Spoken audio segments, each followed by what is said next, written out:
ہمارے آقا صلی اللہ علیہ وسلم کی بارگاہ میں ایک غریب صحابی روزانہ آتے تھے اور بیٹھتے تھے، اللہ کے نبی کی باتیں سنتے تھے، جن کا نام جلیبیب بتایا جاتا ہے۔ ایک بار بچل کے سبحان اللہ، ایک بار بچل کے بولے یا رسول اللہ۔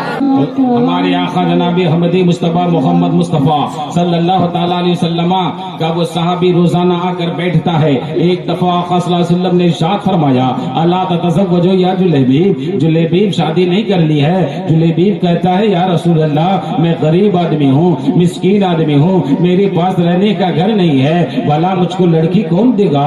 آخر مجھ سے اپنی بیٹی کی بیاہ کون کرائے گا؟ آقا صلی اللہ علیہ وسلم نے ارشاد فرمایا جلیبیب الا تتزوج، شادی نہیں کرنی ہے۔ جلیبیب پھر کہتے ہیں یا رسول اللہ میں غریب آدمی ہوں، رہنے کا گھر نہیں، شادی مجھ سے کون کرائے گا اپنی بیٹی کی؟ آقا نے فرمایا جلیبیب شادی کرو گے یا نہیں کرو گے؟ جلیبیب پھر وہی بات کہتے ہیں۔ پھر آقا نے ارشاد فرمایا جلیبیب میری بات سنو، کیا شادی کرنی ہے یا نہیں؟ جلیبیب کہتا ہے یا رسول اللہ جب آپ کا حکم ہے تو منظور ہے۔ آقا نے ارشاد فرمایا فاذهب الى ذلك البيت، کہ اے جلیبیب جاؤ، یہ سامنے جو فلاں انصاری کا گھر نظر آ رہا ہے بڑا عالی شان گھر ہے، بڑا باوقار خاندان ہے، جاؤ اس گھر میں جا کر کہنا، اس گھر والوں سے پوچھنا اور یہ بتانا کہ اللہ کے نبی نے تمہیں سلام بھیجا ہے۔ چنانچہ حضرت جلیبیب اس گھر کے دروازے پر آ کر دستک دیتے ہیں، اندر سے آواز آتی ہے بتاؤ کون ہو؟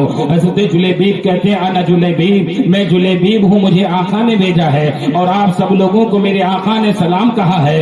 جلیبیب کی اس بات کو سن کر گھر والے خوشی سے مچلنے لگتے ہیں۔ مسرت اور شادمانی کا عالم کیا ہوتا ہے بیان کرنے کے الفاظ نہیں ہے۔ چنانچہ وہ جو صحابی وہ انصاری دروازہ کھولتے ہیں اور کہتے ہیں بتاؤ جلیبیب کیا کام ہے؟ جلیبیب کہتا ہے کوئی کام نہیں، بس ایک پیغام ہے جو پہنچانے آیا ہوں۔ وہ انصاری کہتا ہے اے جلیبیب کیا پیغام ہے؟ کہا وہ پیغام یہ ہے کہ آقا نے ارشاد فرمایا ہے کہ اپنی بیٹی کا نکاح مجھ سے کرا دیجیے۔ چنانچہ وہ انصاری صحابی جو کہ بڑے اثر و رسوخ والے تھے، بڑے عالی شان عزت وقار والے تھے، چنانچہ حضرت جلیبیب کے کہنے پر وہ انصاری صحابی کہتے ہیں اے جلیبیب میں اپنی بیوی سے تھوڑی دیر مشورہ کر لیتا ہوں۔ چنانچہ جلیبیب کے کہنے پر وہ انصاری صحابی اپنے گھر جاتے ہیں اور اپنی بیوی سے مشورہ کرتے ہیں اے میری بیوی ایک پیغام اللہ کے نبی نے بھیجا ہے۔ کہا بتاؤ کیا پیغام ہے؟ وہ انصاری صحابی کہتے ہیں کہ اللہ کے نبی نے یہ حکم دیا ہے